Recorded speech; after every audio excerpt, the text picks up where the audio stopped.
Exercício de revisão da lição 1 do livro de História da Igreja 3. Pergunta número 1. O que é o documento intitulado Ritual Católico Romano?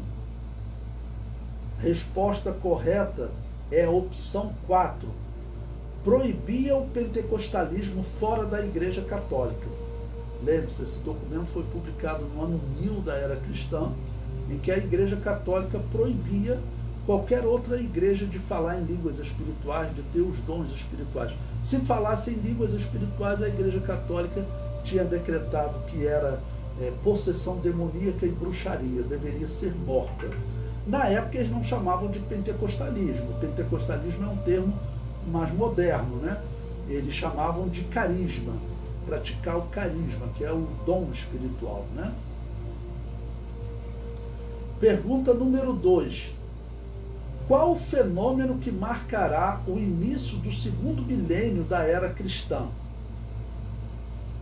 Bom, o segundo milênio, lembre-se, começou no ano 1001, ok? Resposta. Um grande crescimento da Igreja Católica Romana em relação aos reis. Ou seja, esse início de milênio, ele vai marcar, graças a Gregório VII, essa ascensão do catolicismo. Pergunta número 3. Qual a acusação sofrida pelos pentecostais no início do segundo milênio da era cristã? A resposta correta é a segunda opção, bruxaria. A Igreja Católica chamava o pentecostalismo de bruxaria ou possessão demoníaca. Só ela poderia praticar, que nós sabemos que não praticava. Não vai existir pentecostalismo. Eles retomaram agora, eles chamam de católicos carismáticos, né? Criaram lá um tipo de pentecostalismo herético, pentecostalismo idólatra, onde eles, ao mesmo tempo que cultuam os mortos, cultuam as imagens de escultura, eles também praticam pentecostalismo, porque nós sabemos, não tem como o Espírito Santo estar em um local de uma igreja que pratica o culto aos mortos. Pergunta número 4. Em que ano a Igreja Católica do Oriente deixou de reconhecer a supremacia papal? A resposta correta é a primeira opção, 867 da era cristã. Pergunta número 5. O que foi a controvérsia da investidura? A resposta correta é a quarta opção, a nomeação de bispos pelo imperador.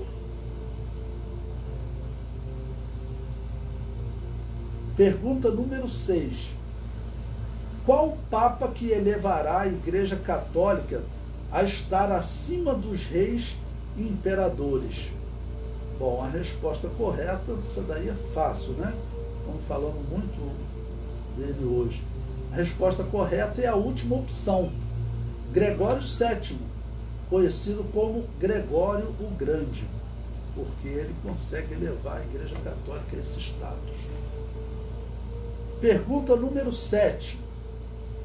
O que era simonia? A resposta correta é a terceira opção, venda de perdão e de cargos eclesiásticos. Uma coisa interessante é que esse período Gregório ele vai lutar contra a simonia, né? Mas ela vai continuar normal na Igreja Católica. Nós veremos mais à frente que Lutero, os protestantes que tentaram reformar essa Babilônia apocalíptica, né, que nós sabemos ser impossível, ele vai criticar a simonia que existia nos seus dias. Não?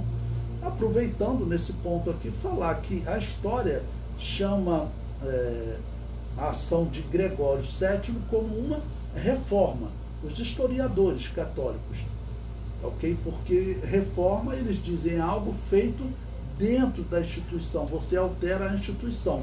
No caso de Lutero, eles não chamam de reforma protestante, eles chamam de revolta protestante. Por quê?